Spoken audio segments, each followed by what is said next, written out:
Já estamos online aqui.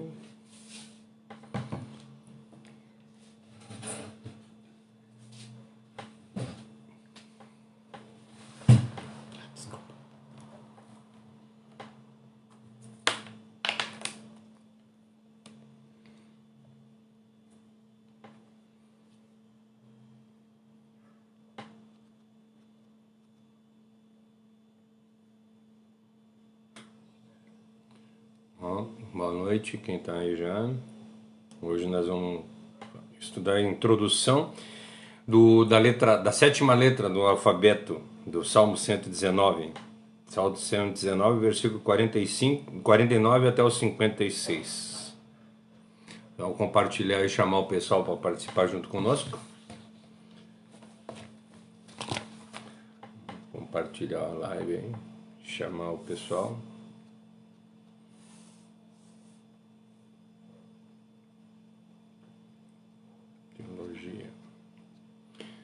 Vamos chamando aí quem vocês conhecem para participar junto conosco já.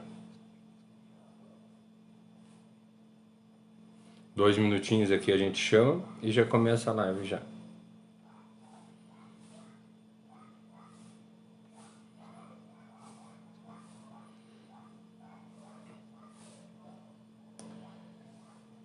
O Amani tá ali, o Demétrio tá aí. Hoje nós vamos conseguir fazer só. Hoje deu problema no Instagram, nós não vamos conseguir fazer só no YouTube mesmo.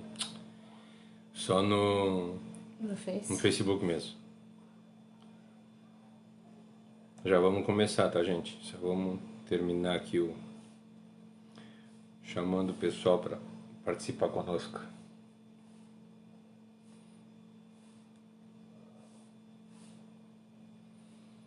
Oi, a Josi tá aí também.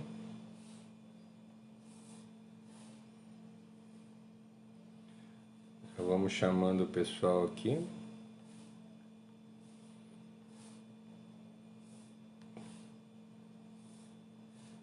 Mais um aqui. Compartilhar.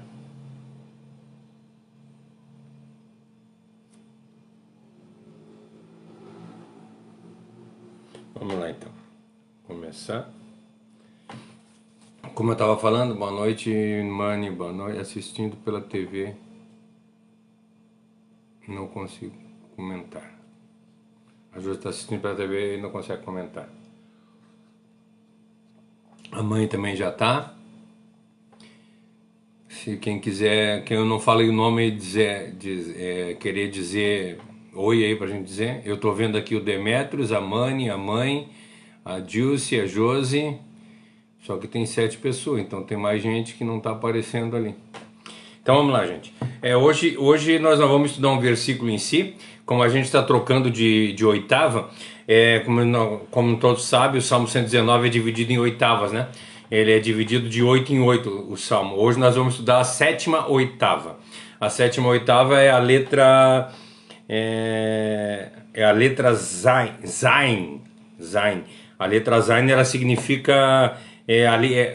no português ela seria a letra Z. Ela também significa um numeral, ela significa o número 7, por isso que ela é a sétima oitava do Salmo. E o significado dela traduzido é arma. Então eu quero ler com vocês a oitava, né? Do Salmo 119, do verso 49 até o verso 56, que diz assim para nós: lembre-se da promessa que fez ao servo, e ela que me dá esperança. Lembre-se da promessa que me fez o servo, e ela me dá esperança. A sua promessa é o meu consolo no sofrimento. A sua palavra me dá vida. A pessoa que se julga melhor do que eu, as pessoas que se julgam melhor do que eu, zombam de mim. Mas eu não me afasto da tua lei. Senhor, lembro-me dos seus ensinamentos antigos. São eles que me dão consolo. Fico indignado ao ver os maus rejeitarem a sua lei. Onde quer que eu esteja, as suas ordens são o tema dos meus cânticos. Senhor, de noite eu lembro do Senhor e obedecerei às suas ordens. Este é o meu dever, ser obediente às tuas instruções. A gente vê nessa oitava aqui que o salmista encontra um consolo, ele encontra vivificação, um conforto na palavra de Deus. Então, normalmente, nós vemos as porções do Salmo 119 que expressam sentimentos com relação a pessoas. E nesse aqui nós estamos vendo que o salmista ele briga com as pessoas que não querem obedecer os mandamentos de Deus. Ele fica muito entristecido com essas pessoas que não querem obedecer os mandamentos de Deus, né?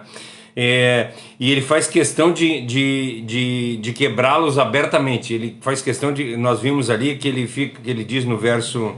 Deixa eu achar qual é o verso. Fico indignado ao ver que os maus rejeitam as tuas leis, no verso 53. Então, assim, o salmista ele está indignado com os caras que não obedecem à lei de Deus. Se nós olharmos hoje para os nossos dias de hoje, as pessoas que realmente obedecem à palavra de Deus e elas veem os outros que não cumprem a palavra de Deus, nós nos indignamos muitas vezes por ver que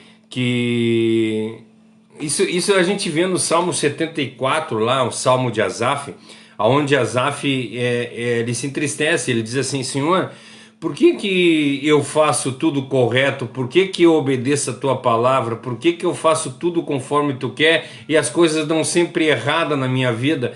E aí de repente eu vejo, de repente eu vejo o mal de se dar bem na vida. Eu vejo as pessoas ruins fazendo as coisas e dando certo, e nós vemos isso acontecendo hoje. Muitos crentes passando necessidade, muitos crentes passando problemas e dificuldades, e aí a gente olha lá, vamos usar aqui Brasília, né? Os caras não estão nem aí para a lei de Deus, os caras não estão nem aí para os pobres, os caras não estão nem aí para a gente. E vive uma vida, cara, sério, uma vida cheia de dinheiro, uma vida cheia de pessoas bajulando, tudo que é tipo de coisa. E isso muitas vezes indigna a gente, assim como Asaf se indigna no Salmo lá, que ele diz assim: Senhor, por que isso está acontecendo conosco? Por que nós sofremos tanto as dificuldades do mundo e as pessoas que não te respeitam, as pessoas que não te obedecem, dá tudo certo? Mas ao mesmo tempo o salmista diz assim: mesmo que eu fique indignado com esses caras que não cumprem os mandamentos, eu prefiro ficar na tua lei, eu prefiro obedecer a tua lei, eu prefiro aguardar as tuas promessas, eu prefiro aguardar as coisas que tu tem para mim.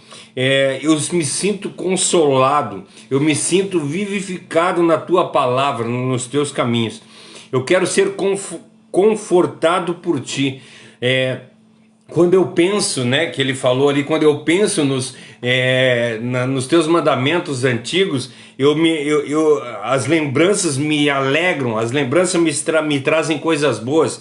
Quando nós estudamos o Salmo 119, lá o versículo 2, no início, bem no início, lá 2 anos atrás, 3 anos atrás, que falam a respeito de testemunhos, né? Eu guardo os teus testemunhos.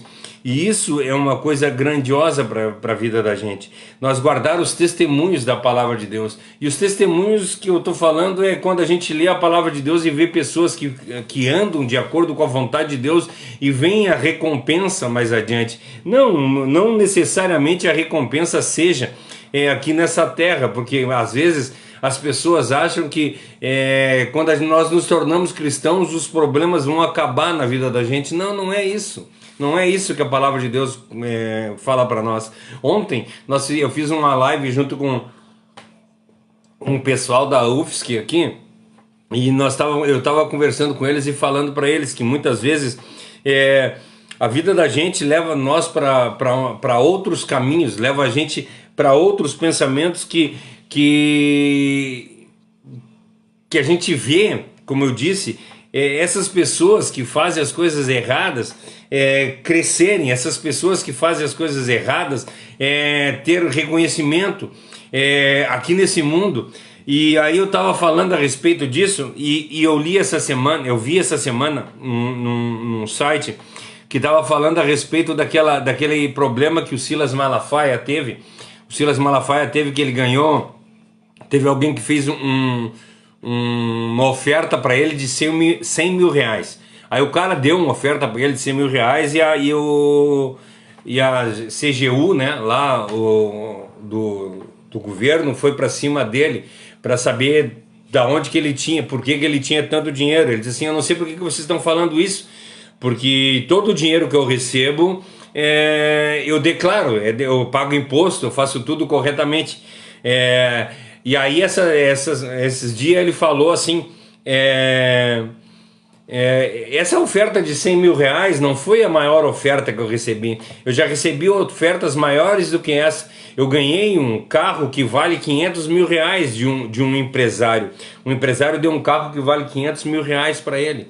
E aí um rapaz, um crente lá, colocou embaixo da postagem do Silas Malafaia, que tinha dito que tinha ganho, além desses 100 mil reais, ele tinha ganho esse carro de 500 mil reais e outras ofertas bastante generosas e grandes. Daí ele disse assim: isso aconteceu com Jesus também. Jesus também ofertaram para ele lá no deserto, né? Tu quer? Eu te dou todas essas coisas, tudo que tu vê. Olha, levou ele em cima do monte e mostrou para ele: tá vendo todas essas terras? Tudo isso eu te dou se tu me adorar. Quem oferece bens materiais, quem oferece coisas temporais, não é Deus. Deus não oferece coisas temporais para nós. Deus oferece coisas espirituais. Deus oferece para nós a salvação. Esse é o principal ponto do nosso pensamento. Eu não estou... eu gosto muito da música do Marçal, que não... Cara, não é as circunstâncias que eu adoro Deus. Eu adoro Deus mesmo que eu esteja na doença, mesmo que esteja com problema, mesmo que esteja com dificuldade, mesmo que as coisas estejam todas dando errada na minha vida. Eu adoro Deus. Não é pela circunstância, não é porque eu estou bem, não é porque eu tenho que comer, não é porque eu estou com saúde que eu adoro Deus. Eu adoro Deus pelo fato de Ele ter me salvado. Eu adoro Deus pelo fato de Ele ter mandado o Filho dele morrer na cruz do Calvário e me dar salvação. E é isso que o salmista está dizendo aqui. Ele se sente consolado com as coisas passadas. Quando ele lê a palavra de Deus e ele vê as maravilhas que Deus fez para José, as maravilhas que Deus fez para Abraão, as maravilhas que Deus fez para Jó, mesmo com todos os problemas que ele teve todas as recompensas. Então, o que nós devemos entender que as promessas de Deus para a gente não são promessas temporais, são promessas atemporais, são promessas para uma vida eterna, não uma vida agora. Essa é a grande dificuldade dos crentes verem. Essa é a grande dificuldade que quando Asaf escreve o Salmo 74 e ele fala que ele se entristece de ver o ímpio crescer e o crente não crescer, aí no fim lá do Salmo ele diz assim: agora eu entendo porque o fim do justo é escorregadio. Então, o nosso fim não é escorregadio. Nós sabemos aonde nós estamos indo, nós sabemos em quem nós cremos. Nós sabemos qual é que é a finalidade da nossa vida aqui na terra, porque qual graça teria nós vivermos uma vida sem saber o que nós seríamos lá adiante? Ou por exemplo, eu conheço pessoas que são cristãs e não acreditam que existe um inferno. Tem religiões que pregam isso, que não existe um inferno. E eu conheço pessoas até pessoas batistas, que conhecem bem a palavra de Deus e dizem que o inferno não existe, que o inferno seria o afastamento de Deus. No momento que a pessoa estivesse longe de Deus, isso seria um inferno, então ela morreria. E até eles usam bastante a palavra a respeito de quando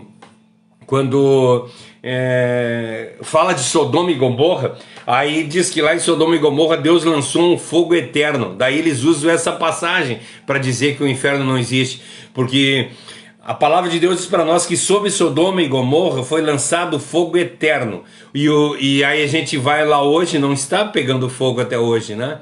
Então assim, só que, vamos lá, mais uma vez, nós não estamos falando de coisas temporais, nós estamos falando de coisas espirituais.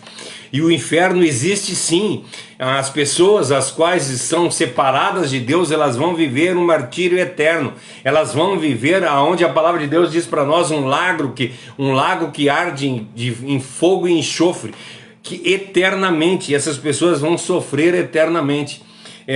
Mas nós, ontem na célula, até um rapaz disse para mim assim, um dos rapazes lá da UFSC, né? Ele disse para mim assim, às vezes o problema não é nem a gente não pecar, mas ele disse assim, eu vivo em pânico. Ele disse para mim, eu vivo em pânico porque eu não quero pecar, porque eu não quero perder a presença de Deus, entende? Daí assim, um peso tão grande, e não é isso que a palavra de Deus diz para nós. A palavra de Deus diz para nós lá, eu acho tão interessante quando a gente lê, quando a gente está falando de Romanos 7, e ali em Romanos 7 ele diz, ele fala assim, ó, cara, o bem que eu quero fazer eu não consigo fazer, mas o mal que eu não quero fazer, esse eu faço.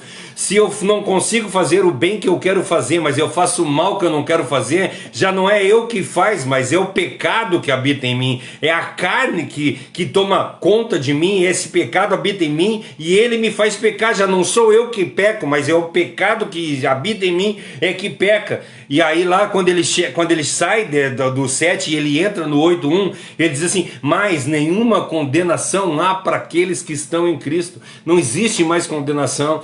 Então se não existe mais condenação, eu posso pecar à vontade? Não, de forma alguma não é isso, porque no momento que nós reconhecemos Cristo como nosso único e suficiente Salvador, e Ele entra como Rei das nossas vidas, nós começamos a respeitá-lo de tal forma, e nós não conseguimos mais pecar.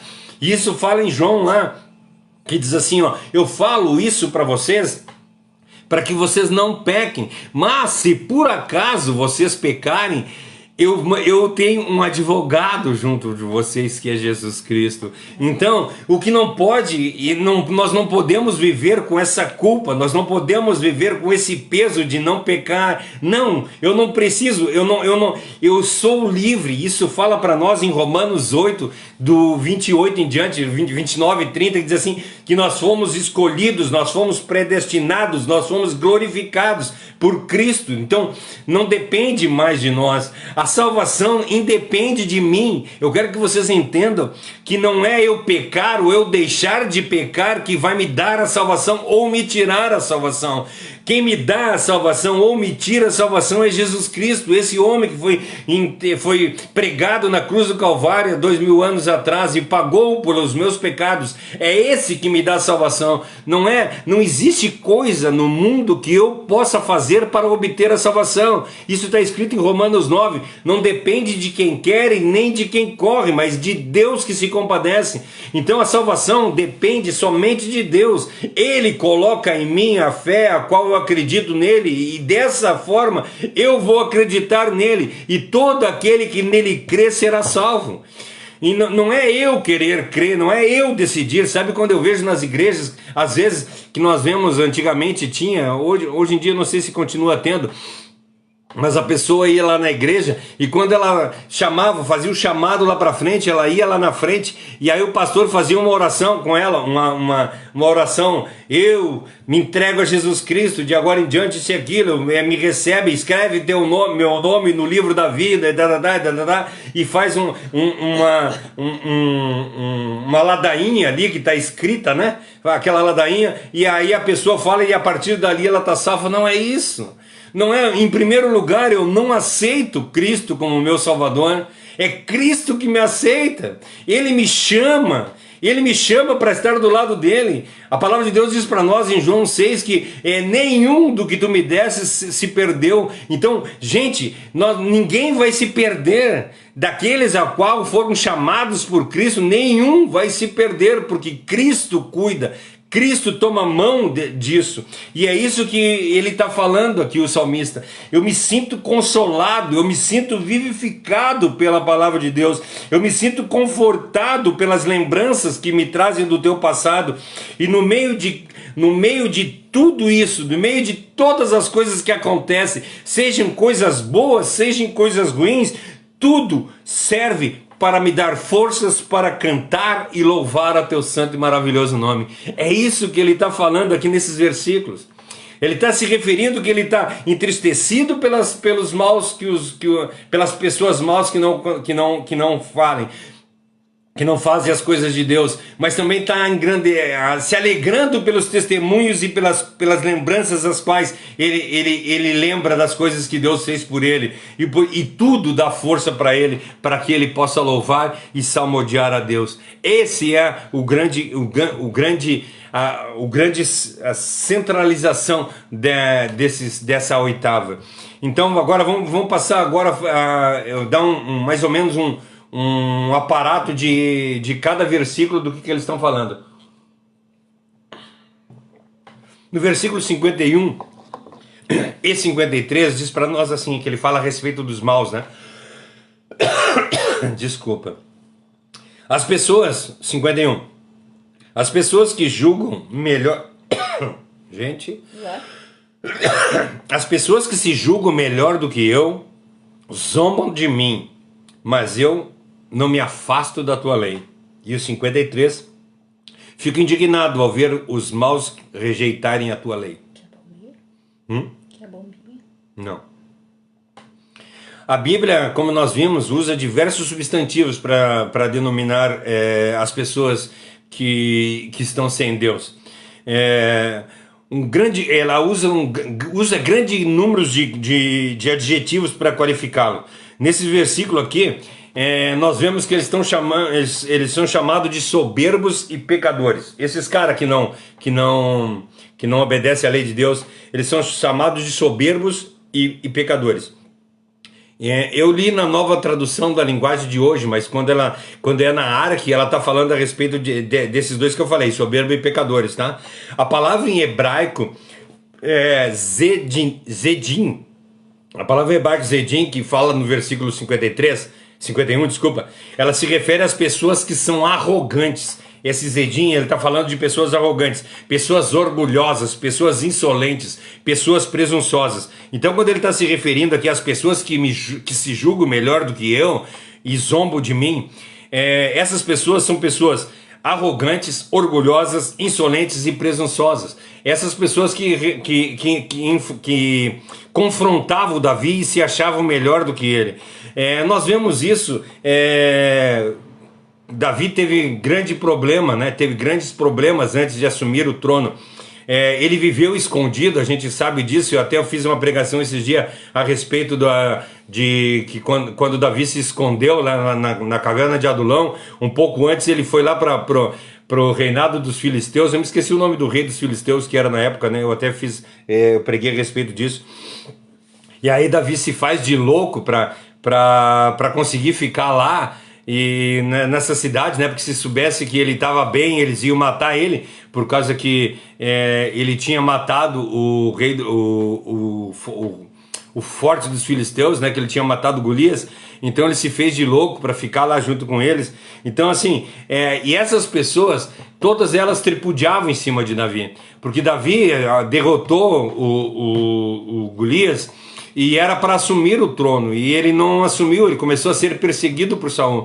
Então as pessoas riam da cara dele, as pessoas achavam ele cara, tu não... Então, aí quando ele está falando aqui nesse verso, ele está falando dessas pessoas, cara, eles são arrogantes, eles se acham melhor do que eu, eles são soberbos, eles são orgulhosos, eles são insolentes, eles são presunçosos, mas isso não me preocupa. Nós lemos... foi há 2 semanas atrás. O rei Aquis? Rei Aquis, isso mesmo. Quem é que botou aí? Eu. Tá bom, é o rei Aquis mesmo, o rei Aquis que era o rei dos filisteus. Há umas 2, 3 semanas atrás, quando a gente estava estudando a respeito disso, que Davi diz assim, não me envergonharei, mas falarei diante de reis as tuas palavras. Quando ele já tinha assumido o reinado, quando ele se reunia com os reis, ao invés dele falar de assunto de estado, ele falava de Deus, e aonde ele estava, ele falava de Deus. E aqui nesse versículo ele diz para nós, as pessoas que se julgam melhor do que eu zombam de mim, mas eu não me afasto da tua lei. Não me interessa se as pessoas estão do meu lado, não me interessa se as pessoas são minhas amigas, Não me interessa se as pessoas são minhas inimigas, se as pessoas me perseguem, se as pessoas fazem qualquer tipo de coisa. Eu não me afasto da tua palavra. Eu estou sempre nos teus caminhos. Eu estou fazendo o que tu quer para a minha vida. Isso é maravilhoso. Por isso que quando a palavra de Deus fala a respeito de Davi para nós, ela fala que Davi era um homem segundo o coração de Deus. Ele andava conforme o coração que Deus tinha, ele andava conforme Deus queria que ele andasse. Aí tu vai dizer para mim assim, cara, mas e tudo que Davi fez?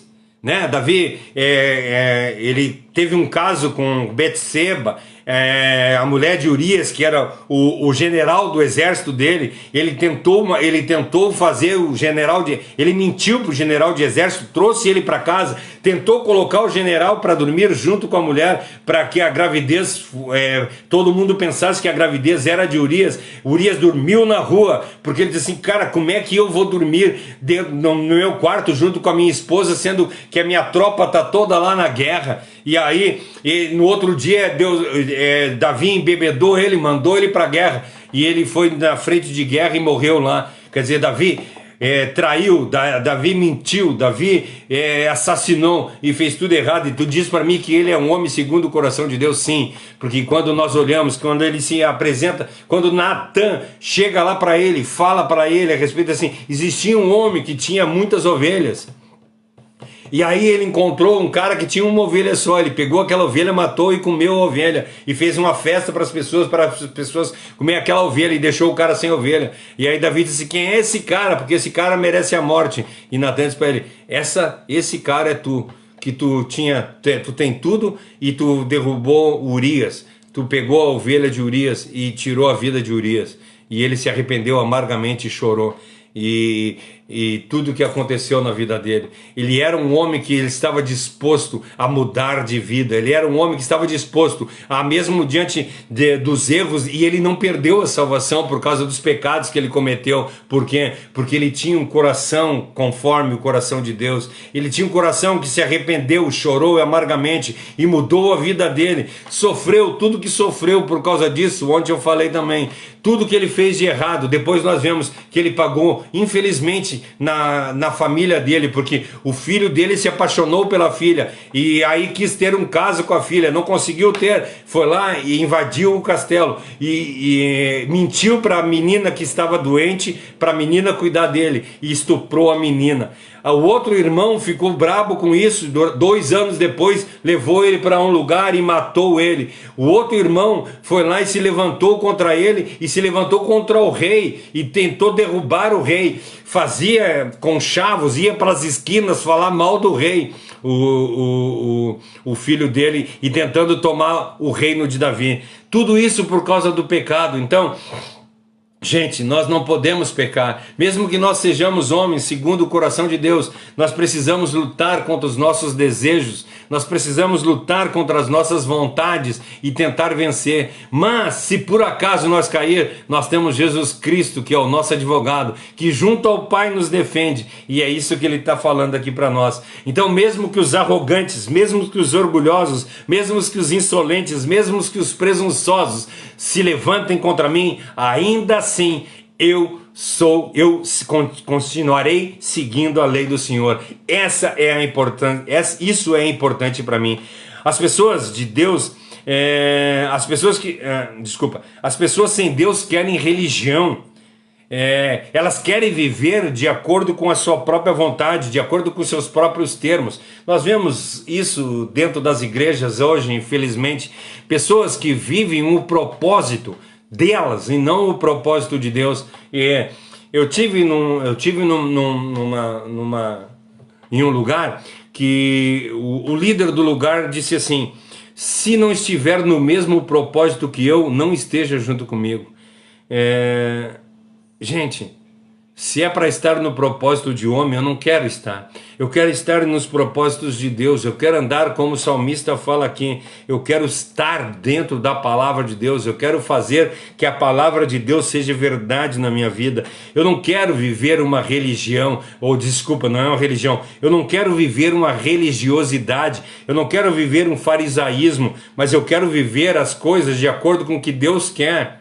O que diz em Gálatas 2:20, já não vivo mais eu, mas Cristo vive em mim. Eu quero viver aquilo que Cristo quer que eu viva. Eu quero me aproximar de Deus dentro das regras de Deus. Eu quero fazer as coisas as quais foram estabelecidas por Deus, que Ele mesmo estabeleceu. Eu quero seguir os mandamentos de Deus. Não estou falando agora que sejam aqueles 613 mandamentos que tem no Velho Testamento, ou os 10 mandamentos, ou seja lá o que tu quiser. Não é isso que eu quero viver. Eu quero viver o que Deus quer que eu viva. Eu quero fazer o que Deus quer que eu faça. E Deus diz para mim que eu devo colocar em primeiro lugar o reino de Deus. E é isso que eu tenho que fazer. E quando eu coloco em primeiro lugar o reino de Deus na minha vida, acabaram-se as coisas que eu queria, acabaram-se os desejos que eu tinha, acabaram-se as vontades que eu queria. Não é o que eu quero mais, mas é o que Deus quer para mim. Se Deus quer que eu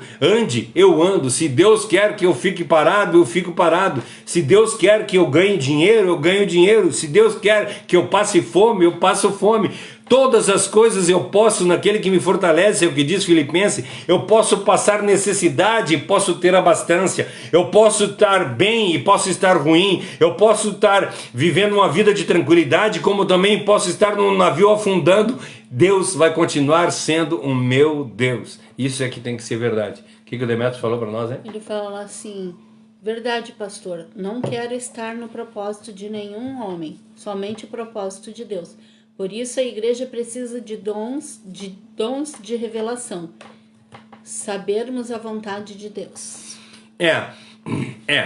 O problema é que daí quando tu cai para esses dons de revelação é que nós estamos vivendo hoje em dia, infelizmente, revelações aí, cara. Cara, nós temos que viver o que está revelado. E o que está revelado está dentro da Bíblia Sagrada. Lá na Bíblia Sagrada, eles revelaram... Cara, tem 1.500 anos de revelações ali dentro. Então nós temos que olhar... vai dizer para mim assim, então tu é cessacionista? Tu acha que acabaram-se os dons, acabaram-se as revelações, acabaram-se os dons de língua? Não, não é isso que eu estou dizendo. Mas se há revelações, essas revelações têm que estar de acordo com o que está escrito dentro da palavra de Deus. As revelações, a gente só interpreta qualquer coisa com a Bíblia, inclusive a Bíblia.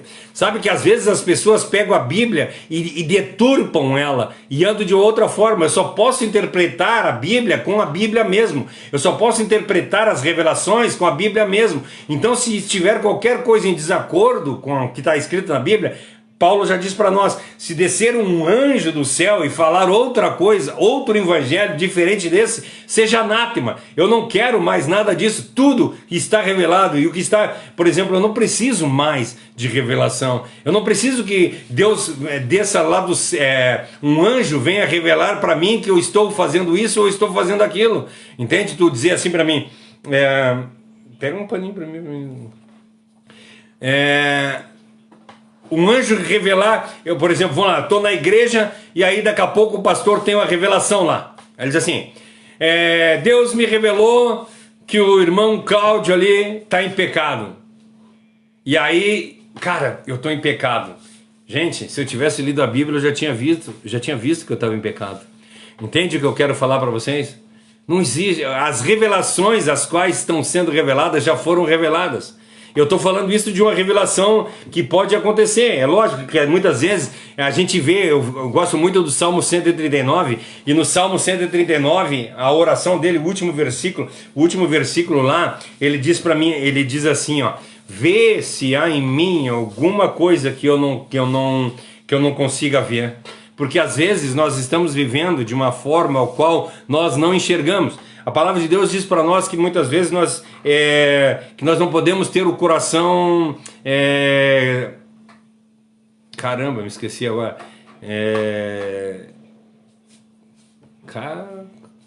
Como é que é quando queima? Deus, tu pega uma coisa e tu faz... Cara, me sumiu a palavra. Quando... Não, quando tu faz o corte, daí tu queima, cicatrizado, não é cicatrizado, me esqueci o nome da palavra. Eu não posso ter o coração... Eu não posso ter o pensamento achando que está certo, por exemplo, eu viver em pecado e aquilo ser normal para mim. Eu deixar de viver a vida da realidade e achar que tudo é normal. Por exemplo, cara, não tem problema nenhum eu adulterar, não tem problema nenhum eu trair a minha esposa porque Deus é bonzinho. Eu tô com o coração, é isso que eu me... Cauterizado. Cauterizado, isso. Eu tô com a mente cauterizada, o coração cauterizado. Ninguém falou, foi tu que falou. Tá. Hoje a Dilce tá dando certo aqui. Isso aí, Manoel, cauterizado. Tá, eu não estava conseguindo me lembrar da palavra. Então nós não podemos ter a mente cauterizada, achando que as coisas são corretas, que a gente está agindo de uma forma correta. Não, eu tenho que estar preparado para ouvir a palavra de Deus e ouvir muitas vezes o chamado de Deus, porque isso é interessante que nós estudamos quando estudamos Sermão do Monte, no 7:1 lá, né, que não julgueis para não ser julgado, não julgue como os hipócritas, mas depois ele diz, quando tu for ajudar, quando tu for olhar o cisco no olho de alguém, primeiro tu tira a trave do teu, ou seja, eu preciso tratar os meus problemas e depois tratar o defeito dos outros. Ela não está dizendo para mim não tratar o defeito do outro, mas primeiro ela está dizendo para eu tratar os meus, para depois tratar os dos outros. Então, existe esse negócio da gente poder revelar, chegar para a pessoa assim, cara, o jeito que tu está vivendo não é o jeito correto, eu preciso te chamar. Nós vemos isso quando João Batista foi lá e chamou a atenção de Herodes, perdeu a cabeça por causa disso. Mas é isso que nós temos que fazer. E aqui nós estamos vendo que o salmista está dizendo isso. Eu não quero viver uma religiosidade, eu quero viver Deus, eu quero viver o que Deus estabeleceu para a minha vida, eu quero viver a regra simples de Deus, eu quero viver o que Deus quer, eu quero viver a graça que é gratuita de Deus, é isso. Porque a palavra de Deus diz para nós em Efésios 2:5, diz assim, ó, estando nós ainda mortos em delitos e pecados, nos vivificou juntamente com Cristo, pois pela graça sois salvos. Nós somos salvos pela graça de Deus, mesmo nós em pecado, mesmo nós em problemas, mesmo nós em dificuldades, mesmo assim, Deus olhou para nós e nos salvou. E no mesmo capítulo, Efésios 2, do versículo 8 a 10, que é um dos versículos da Reforma Protestante, diz para nós assim, ó, porque pela graça sois salvos por meio da fé. E isso não vem de vós, é dom de Deus. Não vem das obras para que ninguém se glorie. Sabe qual é o problema que eu estou vendo dentro das igrejas hoje? Pastores querendo ensinar que as pessoas sejam pessoas melhores, que as pessoas melhorem e ajudem os outros, que as pessoas sejam mais mão abertas e dê mais dinheiro para que a obra de Deus seja fechada, seja aumentada. Eles querendo que as pessoas dêem mais dízimo para que a obra cresça mais. Eu não sei para que eles querem mais dízimo, mas eles querem que, usando que nós temos que dar, nós temos que crescer, nós temos que melhorar, nós temos que ser pessoas melhores, e não é isso que a palavra de Deus diz para nós. A palavra de Deus não quer que nós sejamos pessoas melhores, a palavra quer que nós sejamos imitadores de Cristo. É isso, nós temos que andar conforme Cristo andou. Eu não quero ser um crente melhor, eu não quero ser uma pessoa melhor, eu quero ser igual a Cristo. O meu objetivo é ser imitador de Cristo, o meu objetivo é andar conforme Cristo andou. Aí ele diz para nós no versículo 8, né, do Efésios 2, porque somos feituras suas, criados em Cristo para as boas obras. Se nós fizemos boas obras, não é porque nós somos bonzinhos, mas porque nós fomos criados em Cristo, feituras iguais a Cristo, os quais Deus preparou para que nós andássemos nela. Então toda boa obra a qual nós fizemos, não é nós que fizemos, mas é Deus que colocou para que nós fizéssemos. Aqui diz bem declarado esse versículo, porque somos feitura sua, criados em Jesus Cristo para a boa obra, as quais Deus preparou para que andássemos nela. Então, nós não temos que ser pessoas melhores, nós temos que ser mais parecidos com Deus, nós temos que andar dentro das obras a qual Deus mandou que nós andássemos, nós temos que fazer as coisas a qual Deus mandou que nós fizéssemos, e se nós agirmos assim, nós andaremos conforme a vontade de que Deus quer que nós andamos mesmo. Por esse motivo, não há espaço para mais nada, para que as pessoas possam modificar o nosso viver. E quando nós começamos a andar desse jeito, Quando nós começamos a ser pessoas que andem conforme Cristo, nós começamos a incomodar muita gente. E aí nós vamos ser perseguidos, como o salmista aqui. E aí aí as pessoas que vão lá, essas pessoas a qual eu falei, arrogantes, orgulhosas, insolentes e pretensiosas, elas vão querer nos derrubar. Por quê? Porque elas estão vendo que nós estamos fazendo as coisas de acordo com a vontade de Deus e não com a verdade, com a vontade do homem. E nós estamos vivendo aquilo que Deus preparou para a vida da gente. Quando nós olharmos o fato dessa perspectiva, nós começamos, fica fácil de nós entender por que essas pessoas, as quais o salmista está falando, são arrogantes, são insolentes, são presunçosas, porque elas vivem de acordo com a vontade dela, elas vivem de acordo com o propósito delas e não de acordo com o propósito de Deus. É isso que o salmista está querendo dizer para nós aqui. Quando nessa passagem ele fala a respeito de pecadores, a palavra hebraica dele é Cara, eu vou ter que fazer um curso de hebraico, né? Desrahim.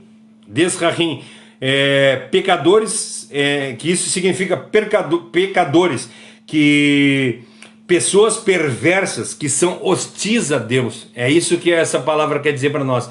Pessoas perversas. E o que nós vemos no mundo hoje são pessoas perversas, pessoas que não estão nem aí para o bem do outro ou para o mal do outro, eles não se interessam, eles passam por cima. A gente vê nas empresas pessoas passando por cima do outro para conseguir tomar o lugar do outro, pessoas derrubando um ao outro. Nós vemos isso na política, um falando mal do outro para derrubar o outro. Eles não estão nem aí, são pessoas perversas, pessoas que não estão nem aí para Deus e ao contrário, usam até a palavra de Deus muitas vezes para conseguir os benefícios próprios. Conseguir se promover. Se promove de acordo com a palavra pega a palavra de Deus para se promover. Usam versículos bíblicos para enganar pessoas. Não sei se vocês estão entendendo o que eu estou falando, mas é essa a realidade. Esses dias eu vi um político aí usando versículo bíblico para poder tapar os erros dele. Olha, gente, isso é triste. É isso que a palavra de Deus diz para nós, que nós devemos repudiar esse tipo de pessoas. Esses são os que lá no Salmo 1 diz para nós: te afasta desses caras, não te assenta em roda de escarnecedores. O que é, amor? Por isso que a gente deve conhecer bem a palavra de Deus, que é para não nos deixar enganar, né? São esses dois tipos de pessoas que o salmista tinha que enfrentar. Falsos religiosos. E, cara, hoje em dia, o que tem de falsos religiosos aí não é fácil. E os abertos às transgressões, às vontades de Deus. Esses dois tipos de pessoa. Aquelas pessoas que eram religiosas e viviam falsamente, e aqueles que são abertamente contra Deus. E hoje em dia nós vivemos da mesma forma. Nós vivemos com os falsos religiosos, nós entramos nas igrejas. Gente, é terrível. Ontem, olhem Foi no culto de domingo que eu falei, eu acho, a respeito de... Eu acho que foi no culto de domingo, ou não falei no culto de domingo. Gente, é que eu estou estudando tanta coisa, que a gente vê os pastores, ao invés de pregar a palavra de Deus, eles estão dando testemunho de vida, falando lá: olha que Deus fez isso na minha vida, Deus fez aquilo na minha vida. Eles não estão falando contra o pecado, eles não estão falando contra os problemas, eles não estão falando a palavra de Deus, eles estão falando, eles estão mais, eu acho que foi no domingo sim que eu falei, eles estão mais preocupados. A gente vê cultos de crescimento espiritual, culto culto da vitória, culto de cura e libertação, culto de não sei o que financeiro, culto daquele outro, eles estão mais preocupados com o crescimento do crente, com o crescimento financeiro, o crescimento temporal, o crescimento que em bondade, até isso que dizem: tu tem que ser uma pessoa melhor, tu tem que ser mais bondoso, tu tem que ser mais generoso. Não, tu não tem que ser nada disso, tu tem que ser mais cristão, tu tem que ser mais crente, tu tem que ser mais puro, tu tem que andar mais de acordo com a vontade de Deus. É isso que nós temos que ser, nós temos que transformar o nosso viver, é isso que nós temos que fazer. Vamos para frente, senão a gente não vai conseguir terminar nem a introdução dessa, semana que vem eu não vou conseguir entrar no versículo 49. O verso 49, o salmista faz uma referência a uma promessa específica, né, que ele foi comunicada por Deus, né? Diz para nós assim, ó: lembre-se da promessa que fez ao seu servo, e ela me dá esperança. Deus fez uma promessa para o servo e ele vive na esperança dessa promessa. Não se sabe ao certo, né? Ele não fala qual é que é o tipo do que se trata, qual é a promessa que ele tá falando aqui no versículo 49. Mas nós sabemos que o salmista se apegava a essa promessa de forma resoluta. Ele se apegou nessa promessa assim, cara, eu sirvo a Cristo porque eu tenho a promessa de Cristo. E para mim, essa promessa é a salvação. Que ele fala lá no versículo, ele fala em pecado eu fui concebido, né? Mas Deus não deixou assim, Deus me purificou, Deus me deu vitória, Deus me salvou, e é isso. Eu acho que essa é a maior promessa que o salmista tinha, de um dia eu poder morar contigo. Essa é a maior promessa que nós vivemos na crença de um dia nós poder estar na presença de Deus, de um dia nós poder louvar Deus face a face, de um dia nós poder nos encontrar com Cristo e poder vê-lo face a face. Tem uma música que antigamente cantava, né? Verei meu Senhor. Como é que é? Verei meu Jesus. Verei meu Jesus tal qual ele é, né? Cara, muito linda a música era maravilhosa. Continua sendo maravilhosa, né? Mas é assim, verei Jesus face a face. Já pensou? Essa é a maior maravilha, essa é a maior promessa que Deus tem para nós. Ele não prometeu para nós que nós teremos rios de dinheiro, Ele não prometeu para nós que nós teremos saúde, Ele não prometeu para nós que nós teremos um casamento feliz, Ele não prometeu para nós que nós teremos filhos maravilhosos, Ele não prometeu para nós nada. Ele prometeu a única coisa para nós, que eu vou te dar a salvação, é isso. Na casa do meu pai tem muitas moradas, é isso que ele prometeu para nós, de um dia nós ir morar lá no céu na presença dele. É isso que ele está falando para nós, e eu acredito piamente que o salmista está falando disso quando ele está falando a respeito. Não tem nada que diga qual é o tipo de promessa que ele está falando aqui, mas eu acredito que a promessa que ele tá tomando posse, essa promessa eu acredito que a gente deve tomar posse. Nós temos que tomar posse dessa promessa que ele foi. Nós somos salvos por Jesus Cristo. E isso é a promessa, a grande promessa que tem na vida da gente. No Salmo 119, no versículo 74, diz para nós assim, ó: os que te temem alegraram-se quando me viram, porque tenho esperado na tua palavra. As pessoas que temem a Deus, quando viam o servo Davi, se alegravam, porque eles têm confiança na palavra de Deus. Nós temos que ter confiança na palavra de Deus e nos alegrar nela. No versículo 81 diz para nós assim, ó: desfaleceu a minha alma esperando pela tua salvação, mas confiei na tua palavra. Ele confia na palavra de Deus. Eu tomo posse de um dia morar na casa do Senhor Jesus Cristo. Exatamente. Essa promessa eu tomo posse. Mas foi lá, como eu estou dizendo, não que eu mereça. Eu não mereço. Salmo dizendo, Romanos capítulo 9, não depende de quem quer nem de quem corre, mas de Deus que se compadece. Também nós vemos no versículo, no capítulo 7, que ele diz que, cara, eu sou totalmente dependente de Deus, porque o bem que eu quero eu não consigo fazer, mas o mal que eu quero, quem me livrará do corpo dessa morte? Eu não consigo me livrar do corpo dessa morte. Só Cristo que consegue me livrar. Por quê? Porque Ele vai me dar a salvação. A música que tu falou é O Rosto de Cristo, do J. Neto. Eu posso ler aqui? Pode. Eu achei muito interessante. Pode ler. Que diz assim, ó: sempre que eu lembro a história de Cristo, eu fico a pensar com grande emoção do privilégio que muitos tiveram de ver o seu rosto, sentir sua mão. Aí a segunda diz assim... Desculpa porque fugiu aqui. Deu um problema aqui e fugiu. Mas aí ele diz que ele também teria o privilégio de ver o rosto de Cristo, se ele andasse nos caminhos. Verei meu Jesus tal qual ele é. Sabe? É isso, cara, nós vamos ver Jesus tal qual ele é. O versículo 147 diz para nós assim, ó: antecipei-me à alva da manhã e clamei. Esperei na tua palavra. Nós temos que esperar na palavra de Deus. Aqui o salmista está dizendo que antes que amanheça o dia, eu já estou meditando na tua palavra, eu estou esperando na tua palavra. Já pensou se nós conseguíssemos ser dessa forma? Se nós tivéssemos essa fé que o salmista tem, essa fé de... mas aonde nós podemos encontrar todas essas promessas que Deus tem para nós? Na Bíblia, meu querido, na Bíblia. Que nem o Demetrios falou aqui, nas revelações que foram feitas lá na cruz do Calvário, na revelação que foi escrita em 1500 anos, desde Jó até desde o livro de Jó até o último livro, que foi o livro de Apocalipse, que foi escrito. Essas revelações são revelações maravilhosas para a vida da gente, e é assim que nós temos que andar. Nós devemos nos apegar com firmeza nessas promessas as quais Deus tem para nós. Vamos lá, as promessas que eu estou falando aqui não é aquelas promessas que tem lá no Maná, né? Uma caixinha de promessa. Não, não é essas promessas que eu estou falando.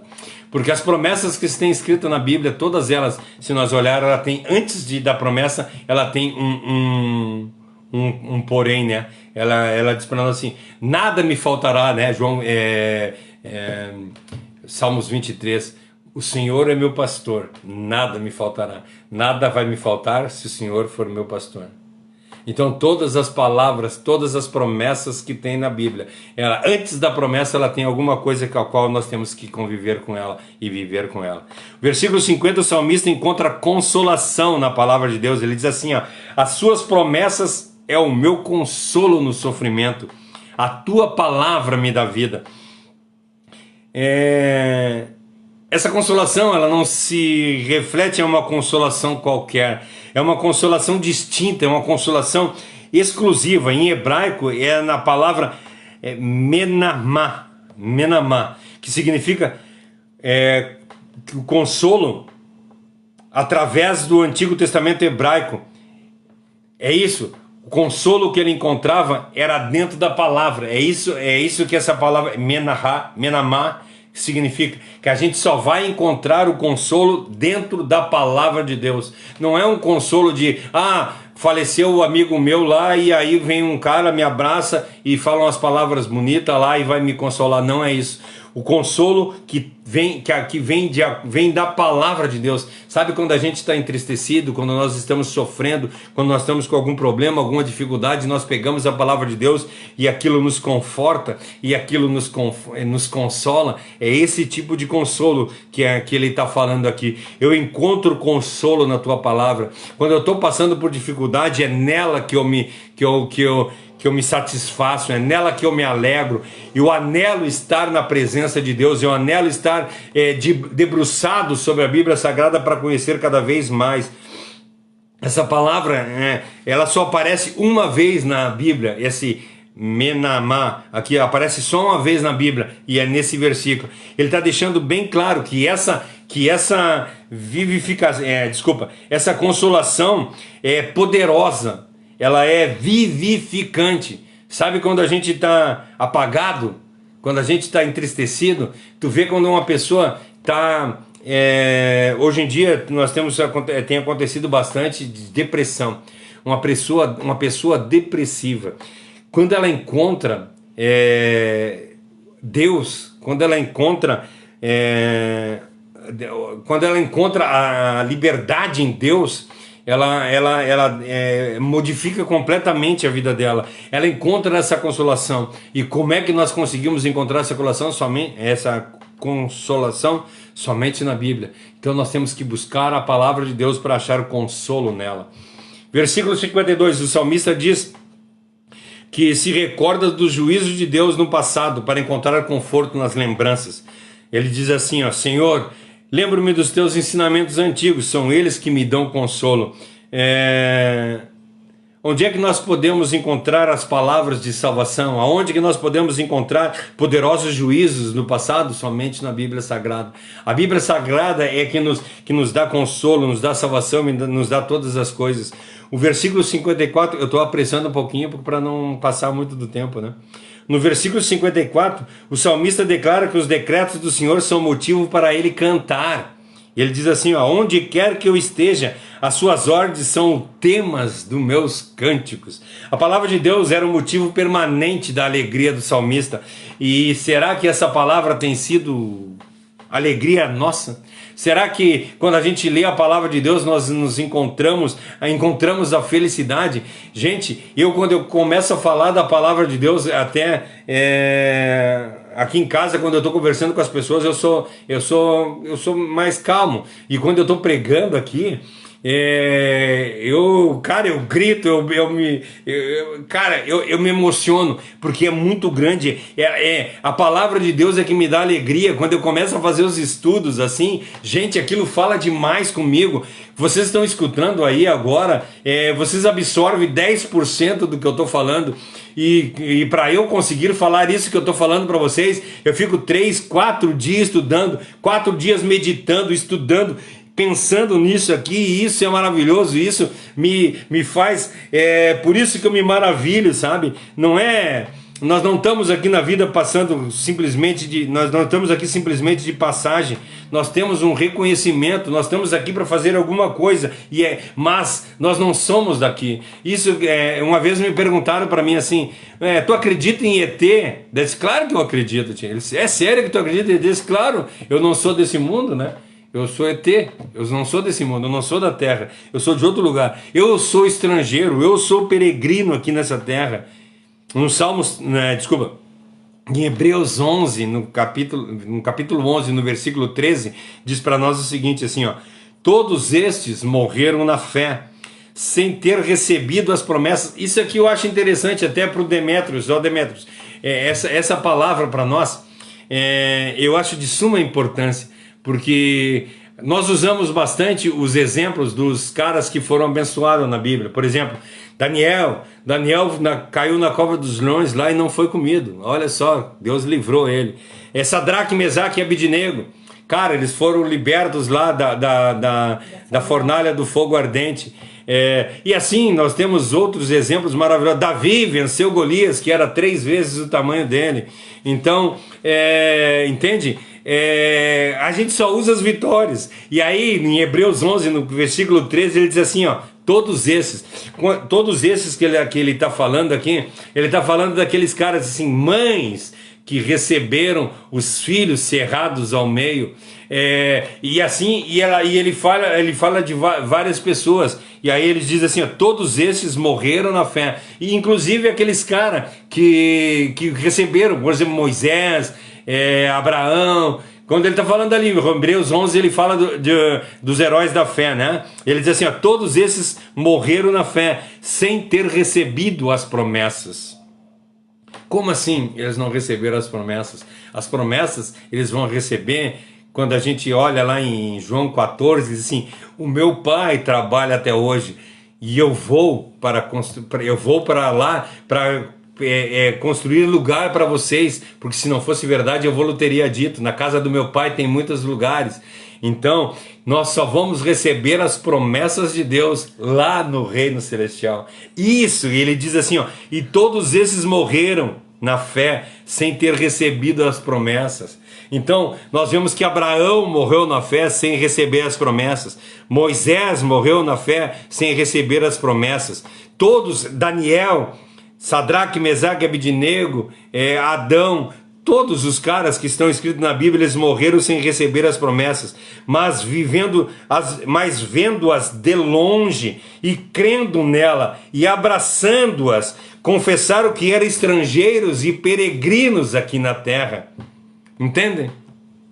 As promessas de Deus nós vamos receber, sim, junto com Abraão, junto com Moisés, junto com Isaac, junto com Paulo. Todos nós vamos receber as promessas de Deus. Então não creiam que as promessas de Deus, esses dias eu vi um grupo de pastores, o cara colocou assim, o melhor de Deus está por vir. De forma alguma, o melhor de Deus já veio. Jesus Cristo, há 2000 anos atrás veio. Esse foi o melhor de Deus, e Ele veio aqui na terra para nos dar a salvação. Amém. Agora as promessas de Deus nós vamos receber lá no reino dos céus. É isso, é lá que nós vamos receber as promessas de Deus.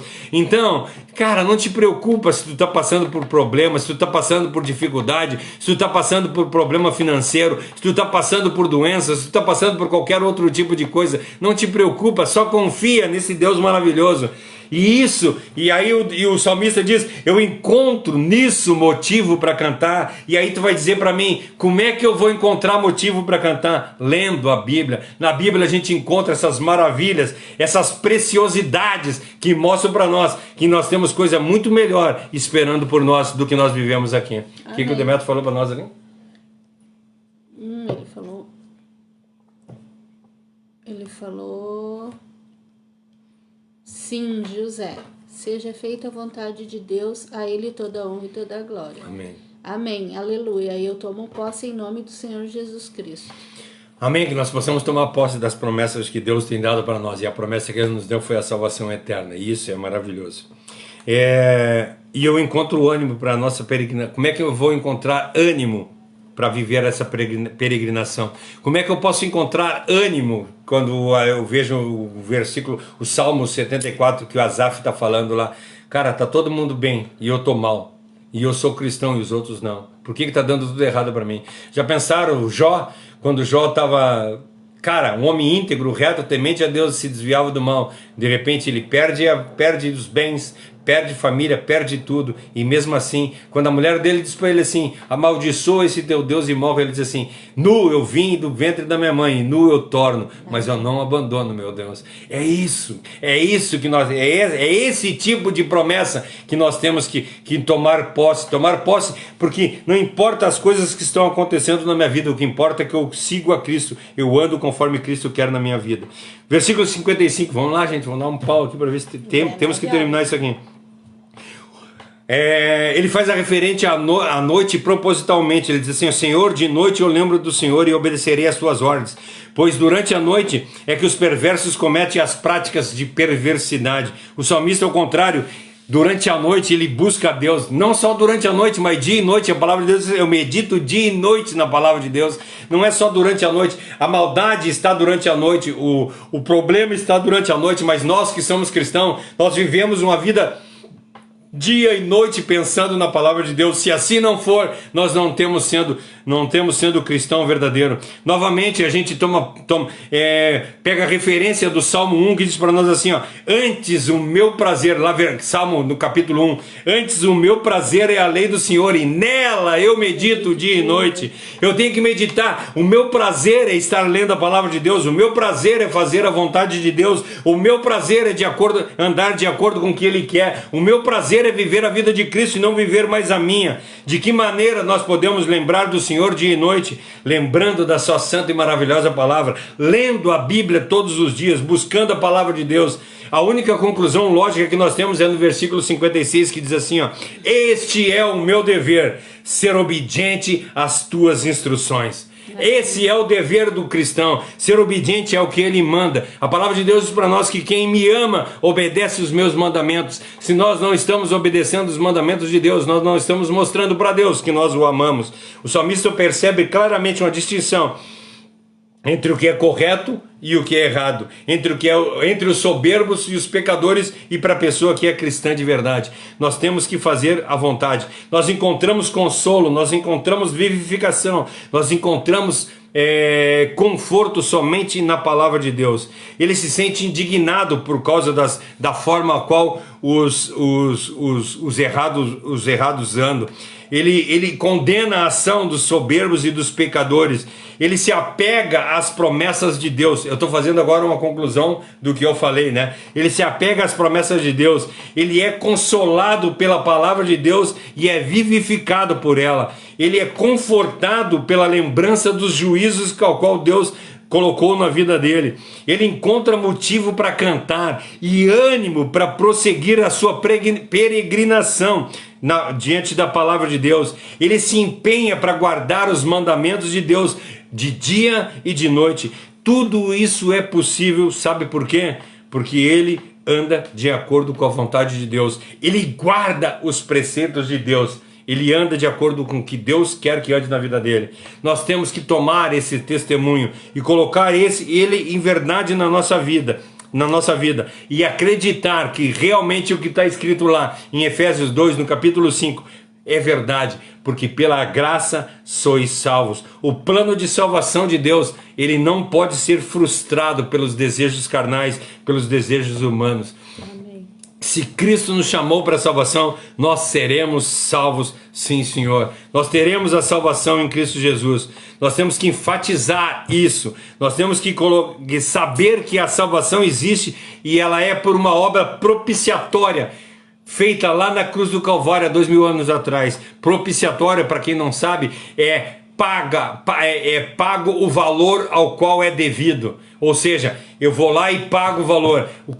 A pessoa deve 5 mil reais, eu vou lá e pego esses 5 mil reais e cubro toda a dívida. É isso que é a propiciação. Então Cristo morreu uma morte propiciatória na cruz do Calvário. Ou seja, todos os meus pecados foram pagos. Todos os meus erros foram pagos. A palavra de Deus diz para nós em Atos 4, versículo 1 assim, ó: e esse Jesus é pedra rejeitada por vós,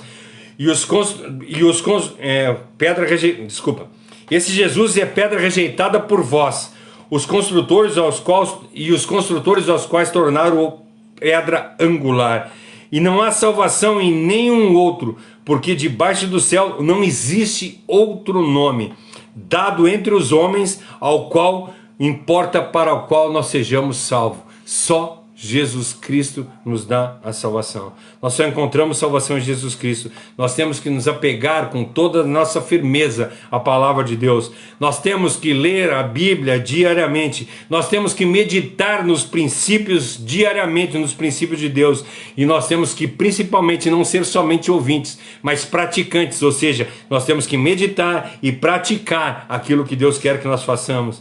Se nós cumprirmos tudo isso, nós seremos consolados por Deus, nós seremos vivificados por Deus, nós seremos confortados em todas as nossas angústias, mesmo nós estando passando por problema e por dificuldade, nós seremos alegres, nós estaremos prontos para cantar e salmodiar como o salmista fazia, nós teremos ânimo para andar durante a nossa peregrinação.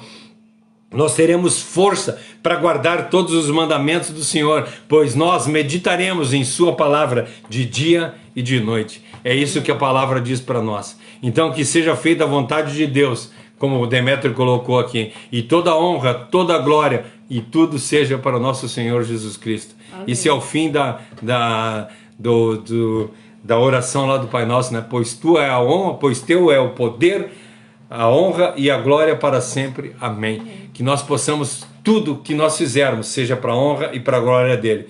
Possamos colocar em prática o versículo 31 do capítulo 10 de 1 Coríntios, que quer comais, quer bebais, seja tudo para a honra e para a glória do Senhor Jesus Cristo. Então tudo que nós fizermos, trabalhar, andar, caminhar, falar, louvar, nos expressar, estudar, trabalhar, qualquer coisa que nós fizermos, seja para a honra e para a glória de nosso Senhor Jesus Cristo. Que Deus abençoe a vida de vocês grandemente. Desculpa por eu ter atropelado aqui, que eu precisava terminar isso, porque a semana que vem eu quero entrar no versículo 49. Eu queria fazer essa introdução aqui da sétima oitava, né? Sétima oitava, mais uma vez eu quero explicar, é o sétimo conjunto de 8 versículos do Salmo 119. São 22, nós entramos no sétimo agora, está faltando só 16. Nós estudamos 6 até agora. Então fiquem na paz de Deus, que Deus abençoe a vida de vocês. Domingo nós estamos aqui novamente. Nós vamos continuar, que nós começamos no domingo passado a expor o versículo 16 e 17 de Romanos 1, que é o versículo da reforma, né? O justo viverá pela fé. Nós estamos fazendo exposição desses 2 versículos. Então nós vamos continuar no domingo agora, a segunda parte, né? Eu acho que nós vamos usar 3 capítulos, né? 3 cultos para nós conseguir terminar isso. Fiquem na paz, que Deus abençoe. Eu vou pedir para Deus fazer uma oração para nós e assim nós encerramos essa live. Querido Deus, amado Pai, nós nos despedimos neste momento, Pai, nessa live, onde podemos aprender mais da Tua palavra, onde podemos conhecer mais daquilo que Tu tens proposto para as nossas vidas, Pai. Dá-nos, Senhor, sabedoria e discernimento para que nós possamos aprender cada vez mais. Abençoa-nos, Senhor, durante a noite, que possamos ter um sono tranquilo e vigiado pelos Teus anjos, Pai. Eu te agradeço pela vida desse pastor que tem se dedicado a nos ensinar aquilo que Tu tens colocado no coração dele. Abençoa também o nosso lar, a nossa família, para que nós possamos ser exemplo para aqueles que nos conhecerem, Pai. Eu te peço, Senhor, que nos abençoe em nome de Cristo Jesus. Amém. Amém. Fica na paz e que Deus abençoe. Uma boa noite para todos vocês.